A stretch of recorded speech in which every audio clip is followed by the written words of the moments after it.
Сәлем қыздар, бүгін біз сіздермен АСО салатын боламыз, яғни алгоритм снятия ограничения. Мысалы, қарыз, кредит, қандай қарыздарыңыз бар, соған байланысты міндетті түрде тақырып жазамыз. Бүкіл қарыз кредитімнен айырылғым келеді десеңіз болады, немесе қанша қарызыңыз бар, сонша қарызымнан айырылдым деген сияқты. Мен жалпы кредит, қарыз деген сөздерді жақсы көрмеймін, олай жазбадым. Табысымды 2 есеге арттырғым келеді деген сияқты жаздым. 2 минутта 20-дан көп сөз жазуға тырысамыз, күнделіктегідей.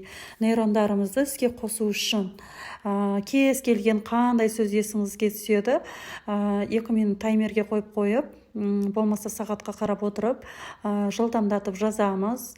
Бұл біздің нейрондарымызды іске қосып, алдын ала қыздырып, миымызды дайындап алу үшін. Яғни бұл жерде біз АСО деген бұрын соңды естідіңіздер, мүмкін салдыңыздар, білмедім. Жалпы бұл АСО деген кез келген жаңағы қарыздармен, кредиттармен қандай да бір долықты құтылу үшін салынатын алгоритм болып табылады. Бұл жерде біз жаңа бүкіл қарыз чувствода жүрген кезде, кредитіміз бар кезде біз қандай күйде жүреміз? Негативный состояниеде, уайым, қайғы состояниеде жүреміз, сол сезімдерімізге мән береміз. Бірден сізге көңіл күйіңіз түсуі мүмкін бастамас бұрын.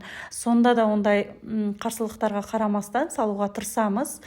Себебі біздің чем ойымызда, ішімізде тұрғанша, оны қағаз бетіне түсіріп тастаған жақсы. Өйстіп санап шығамыз. Мен 46 сөз жазыппын. Енді бар негативный состояниемізді деп бірден шығарған кезімізде осындай салып тастаймыз. Негізі жасыңыз қаншада болса, сонша секундқа дейін есептеп тұрып салу керек. Не болмаса 2-3 секундта осындай кез келген үстіп выбор жасаймыз. Жаңағыдай ішіміздегі, как будто бір ішіміздегі негативный сезімдер, тамағымызда тұрған, бойымызда тұрған мусорды, негатив состоянияны қағаз бетіне түсірдік деп елестейміз. Мысалға мынау қараймыз, біреуін банк деп алсаңыз болады. Мысалға мынау біріншісін мен банк деп алсам, Каспий банкқа қарызсыз ба? Негізі менің қарызым жоқ, ешкімге де, банкке де. Сол үшін просто сіздерге көрсету мақсатында салып жатырмын. Мынау екіншісін бізде тағы да бір үлкен қарызымыз деп ойласақ болады. Сол сияқты нейролиниялар жүргізіп өтсеңіз болады. Жаңағыдай домалақ не істеп жіберіп. Мынау мысалға бізде кішкентай қарыздарымыз бір ломбардқа ма, білмедім қайда екенін. Үстіп нейролиниялармен үстінен жүріп өтсеңіз болады, онша көрінбей қалған болса. Штоп көзге анығырақ көрініп тұру үшін. Сосын қарайсыз тағы да, мүмкін сізде тура менікіндей болмауы мүмкін, чуть-чуть басқаша болуы мүмкін. Ештеңе етпейді, әр адамның түйсігі қалай салғысы келеді, солай салынады сурет. Тура менікіндей салыңыз деп айтпаймын. Мынау мысалы тағы да бір ломбардқа қарызыңыз шығар, білмеймін қайда екен. Мынау мысалы шешім деп ойлайық, сол қарыздарымыздың шешімін табамыз деген сияқты. Мүмкін сізде одан көп болатын шығар, әр адамда әр қалай. Сосын мысалы мынау сол қарыздарымызды банкке жабатын, жаңағыдай шешетін жол деп ойлайық, мысалға өзіңіздің қиялыңызға ерік береміз. Үстіп жасайсыздар. Сосын кейін жаңа осы нейролинияларды жүргізіп отырып, как будто мен қарыздарымнан құтылып жатырмын, шығатын жол іздеп жатырмын деген сияқты идеялар ойлап отырсаңыз. Мына сырт жағынан нейросызық жүргізіп келеміз. Біздің қарызымызды жан жақтан көмек келіп, мүмкін алладан, или жұмыстар табылып деген сияқты, идеялар келіп деген сияқты, біз проблемаларымыздан құтыламыз деген мақсатпен. Мысалы осындай шүкір шығып қалған жерлер болады ғой, соны сырттан осындай нейросызықтар алып келу арқылы жалғап жібереміз. жаңағыны блоктарды біз нейросызықпен жазып жібереміз. Жоқ, жаңағыдай үшкір деген білесіздер, алдыңғы сабақта да айттым, ол деген бізде пышақтың, қайшының қыры деген сияқты, бұл бізде тікенектер сияқты негативный жағдайларда негативный блоктар.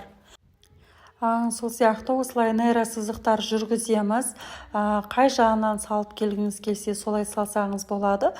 Мысалға, жаңағыдай үшкір жерлер, қай жерде сізге блок бар болып тұрған сияқты болып тұрса, сол жерлердің барлығына осындай нейросызықтарды қоссаңыз болады, жалғасаңыз.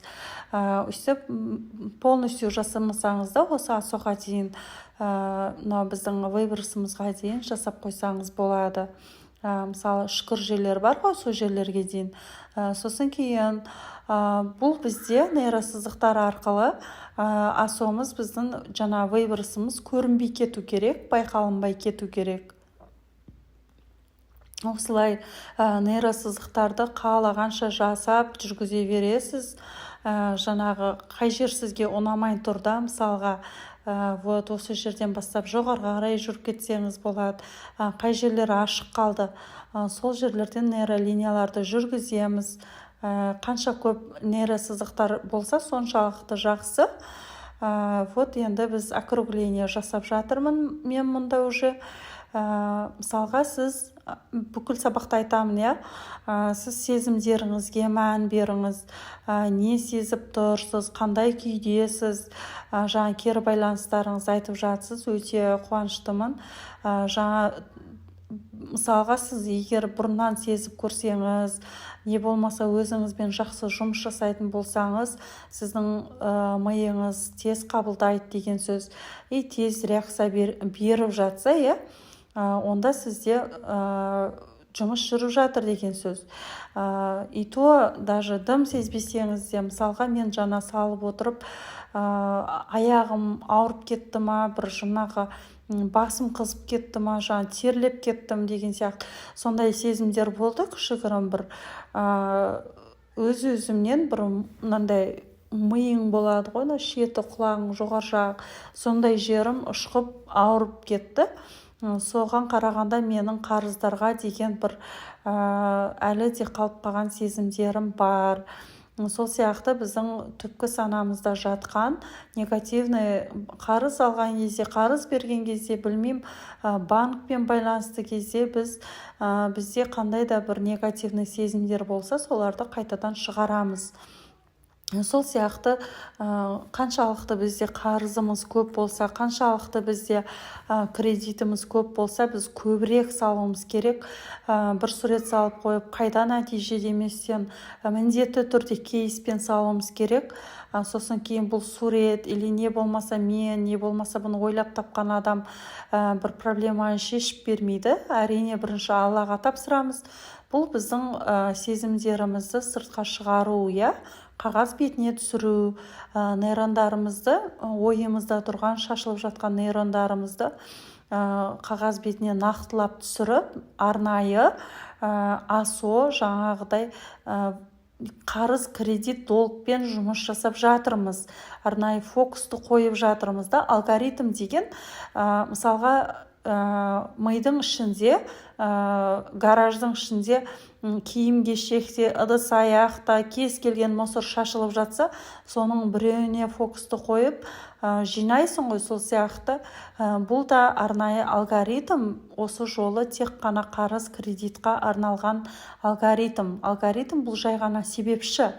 Бірақ біз уже миымыз не істейді? Осы қарыз, кредит дегенде, асо деген кезде алгоритм снятия ограничения. Яғни, уже біздің миымыз соған қатысты сезімдерді шығарып алып келеді. Ол кезде бізде қандай көңіл күйде болдық, қарызға ақшамыз кеткен кезде, кредит төлеген кезде біз қандай бір өкініш сезімі болды ма, уайым болды ма, сол сезімдеріміз біздің барлығы да миымыздың ішінде тұрады.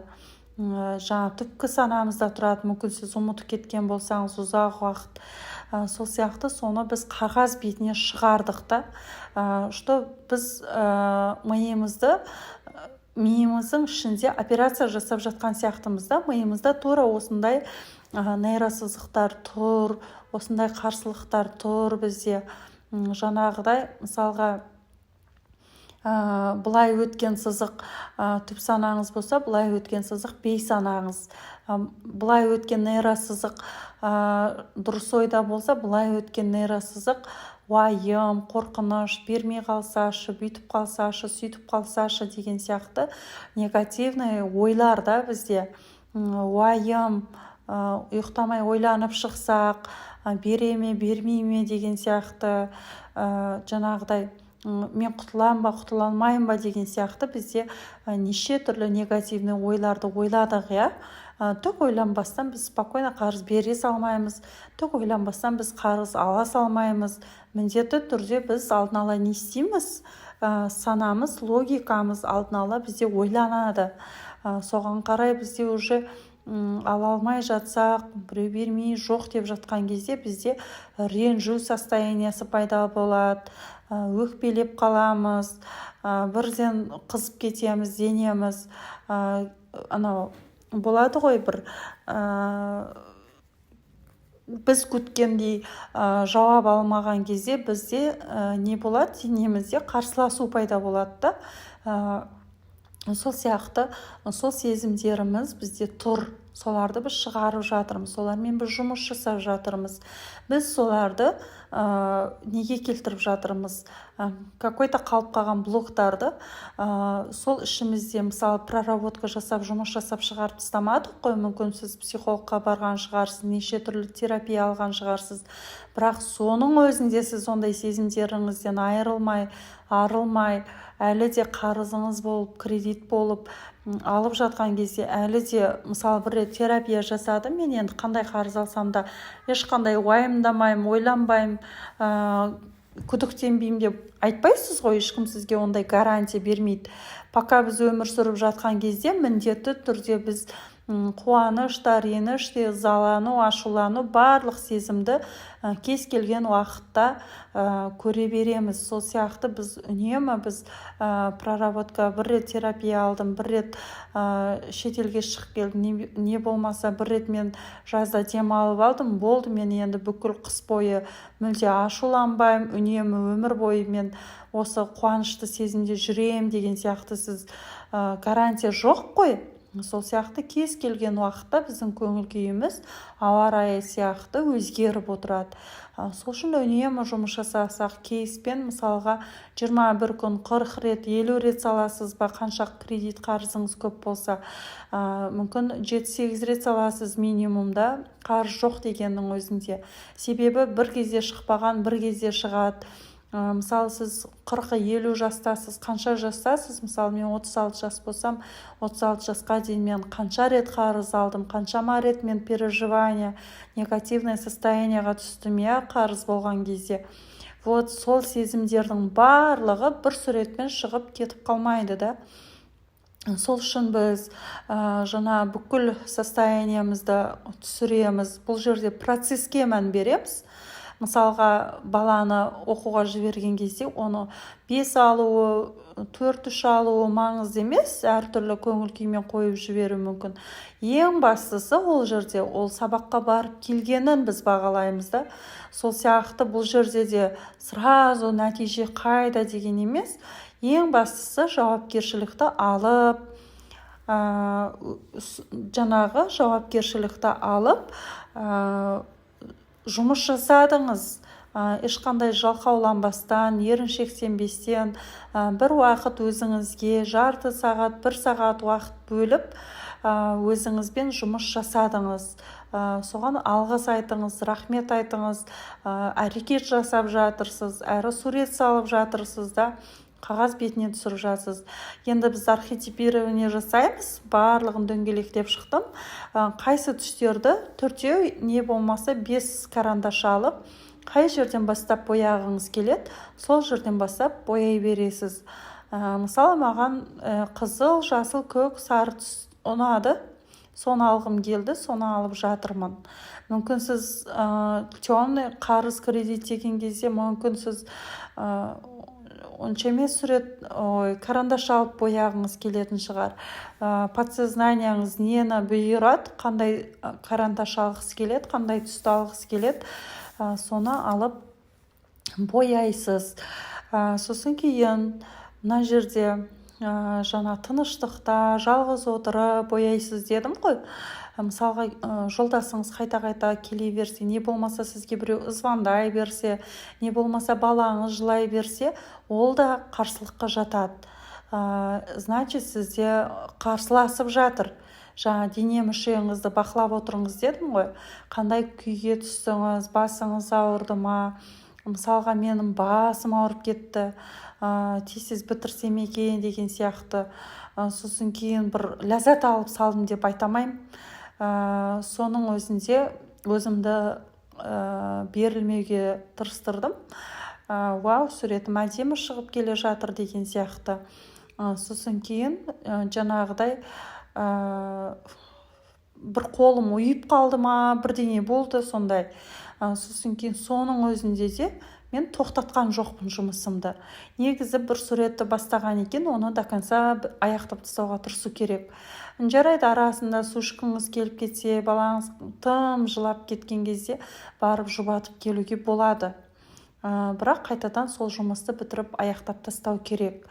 Өткенде біреу сұрайды, күніне қанша рет салуға болады, 10 рет салса болады. 10 ретке шаман жетпейді негізі. Мен үйтіп даже 3 реттен көп салмаппын. Мен таңғы уақытта благодарностьті салатымын, сосын кейін кешкісін благодарностьті салатымын, түскі уақытта балалар ұйықтаған кезде осы нені салып тастайтынмын, осындай арнайы тақырыпқа байланысты. Себебі благодарностьтің еш зияны жоқ, оны күнделікті әдетке айналдырып алғанмын мен. Өзіме өте ұнайды, оның ешқандай несі жоқ, зияны жоқ. Жалпы күніне бір темаға байланысты салу керек. Мысалы, мен бүгін қарыз кредитқа байланысты салдым ба, және басқасын салуға болмайды. Тек қана қарыз кредитқа арналған осындай осындай өкпе-ренішті ертеңіне салуға болады. Мысалға, өкпе-ренішті алдында айтыма минимум 5-7 рет деп. Бұл суретті де сондай. Бірінші сол біреуін салып тастадыңыз ба? Қазір мен сабақта күнделікті 1-2 күн сайын көрсетіп жатырмын ғой. Вообще бір суретті 5-7 күн үзбей, бір күнді үзбестен салу керек. Ол біткен соң осы асоны, мысалға келесі жерде мен асо салам деп, күнде осын салып, күнде сол состоянияға түсіп, соны проработка жасаймыз. Мен вот жазып жатырмын, жұмыс жасап жатырмын, кетіріп жатырмын, бұйырса менде жақсы болады, қандай инсайттар келеді, идеялар келеді, мүмкін мен мынандай жұмыс жасап көремін, сурет салдым болды деп жатпаймыз, идеялар келеді, мүмкін мен одан құтылу үшін мына әрекетті жасап көрсем қалай болады деген сияқты сізде ойлар пайда болып жатса, оның барлығы ответ, жауап келіп жатыр деген сөз. Сосын кейін жаңағы қаншалықты біз үстіп нейросызық жүргізіп жатырмыз, округление жасап жатырмыз, бояп жатырмыз, жақсы ойда отырамыз. Маған оңай және жеңіл, жылдам жолмен ақшалар келсе екен, осы қарызымнан құтылып тастау үшін деген сияқты. Алладан келе ма, қайдан келеді, кім беруі мүмкін деген сияқты өзіңізге идеялар келе бастайды да.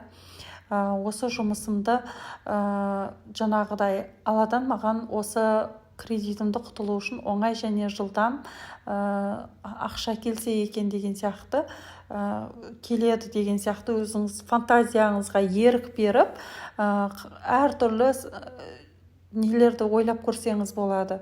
Әртүрлі идеяларды ойлап көрсеңіз болады. Өйстіп ақта тоже бұл жерде бізде ақ түсте бізде свет. Енді біз бояп болдым, мен енді нейросызық жүргізіп жатырмын. Үлкен маркеріңізді аласыз да, осылай ирелеңдетіп, прямой түзу сызық салмаймыз. Мүмкін мынау нейросызықтармен жүргізсеңіз болады, болмаса Просто так осылай өзіңіз салсаңыз болады. Нейросызық бізде үлкен жуан сызық болу керек.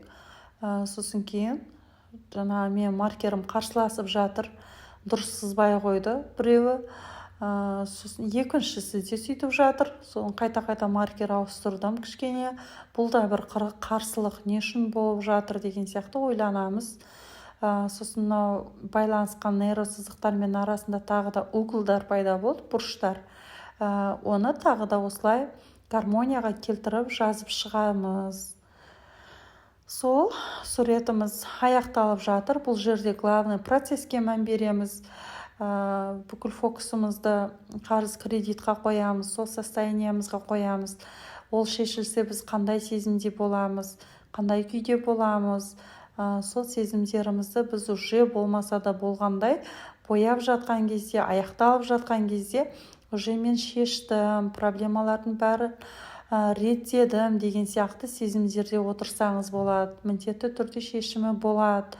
Алла тағала энергияны жіберіп жатқандай, менің барлық қарыз кредитім оңай және жылдам жабылып кетсін. Жаңағыдай өзіңе көмек күтем деген сияқты осы нейро жуан сызықты салып жатқан кезде тағы да айтсаңыз болады. Өз қалағаныңызша тура менікіндей сурет салу шарт емес, тура менің айтқанымдай айту шарт емес. Мен сізге мысал ретінде айтып жатырмын барлығын. Түп санаңыз не ойлайды, не сезеді, не айтқысы келеді, қалай салғысы келеді, қалай жүргісі келеді. Ол әр адамның қолы, әр адамның түп санасы, ойы әртүрлі. Кімде блоктар қаншалықты көп болса, қарсыласу көп болады, соншалықты кеш аяқтайды. Мысалы, мен бұл жұмысты біріншіде өте ұзақ салған. Бүгін 1 сағаттың ішінде аяқтап бітірдім. 1 сағатқа жетпей даже. Жылдам салдым. Енді фиксация қоямыз өзіңізге ұнаған. Мысалға осындай шиеленіс болған жерге салған дұрыс. Қалаған жеріңізден осындай домалақ шеңбер саламыз. Бұл бізде фиксация. Соны тоже салып жатқан кезде мен нүктесін қойып жатырмын. Жұмысты аяқтағам деген сөз болмайға сигнал. Мен жұмысымды керемет аяқтап бітті. Мен қарызымнан құтылдым. Какой-то бір чектер елестеп, көз алдыңызға может келеді. Может ойланып отырып, чектер құтылып жатқан, жаңағыдай бір жақтан ақша келген деген сияқты нүктесін қойып жатырсыз да. Жаңа қандай болғанын қалайсыз, сондай состояниелер, ақшалар мүмкін, сондай шешімдер не бар, ойыңыз қалай ойланады, солай ойлайсыз. Жаңағыдай мен мынау кішкентай негативтарымды құтылып жатырмын, сезімдерімді жойып жатырмын деген сияқты углдар пайда болды ғой қайтадан. Бұрыштарды барлығын гармонияға келтіріп шығамыз, асықпаймыз. Бұл жерде жаңағы мен сабақ етіп түсіріп отырған екен, сіздерге сөйлеп отырып салу қиын болды да, жаңағыдай. Кейбір жерлерінде үндемей отырыппын, сол үшін дауысты алып тастап, балалардың дауысы естіліп кетті, жағында алып тастап, қазір озвучкамен айтып отырмын. Негізі таңғы уақытта, ешкім жоқ уақытта салған күшті, тып-тыныш отырып гармонияда өзіңмен өзің, қасыңызға музыка қойып қойсаңыз болады, сөзсіз медитациялар, мүмкін сөзбен. Сосын жаңағыдай өстіп процесске кіріп кетесіз. Негізі тыныш жалғыз отырған кезде сезінетін боласыз. Солай түсінбеген сұрақтарыңыз болса жекеге қойыңыз. Осымен біз жұмысымызды аяқтайын деп қалдық. Жалпы мен сіздерде бірінші сабақта көрсеткенмін. Салу этапын кез келген алгоритмде бірінші композиция саламыз, одан кейін нейросызықтар саламыз, одан кейін округление жасаймыз, одан соң жаңағыдай бояп шығамыз, жаңағыдай жуан сызық саламыз, фиксация, сосын мынандай қалып қалған стилизация деген, қай жерде сізге ұнамай тұр, қай жерде түстері әппақ болып тұр, толықтырып бояу керек болса толықтырып бояймыз. Жаңағыдай үшкір қателіктер қалып қалған жерлер болса, ол жерлерді тағы да дұрыстап жібереміз. Қай жерде бұрыш көріп жатсыз, бір тексеріп шығамыз жұмысымызды. Болады. Солай соның барлығын гармонияға келтіріп, суретіміз өзімізге ұнайтындай деңгейге дейін жеткіземіз. Солай қателік қалмады ма, қалай болып тұр, енді состояниеңіз тексеріп көресіз, алғашында қандай болды, енді қандай. Енді суретті аяқтағаннан кейін тағы да 2 минутты қойып, қанша сөз жаздыңыз тексеріп көруіңізге болады, нейрондарыңыз қаншалықты жұмыс жасай бастады. Осымен жұмысымыз аяқталды. Түсінбеген сұрақтарыңыз болса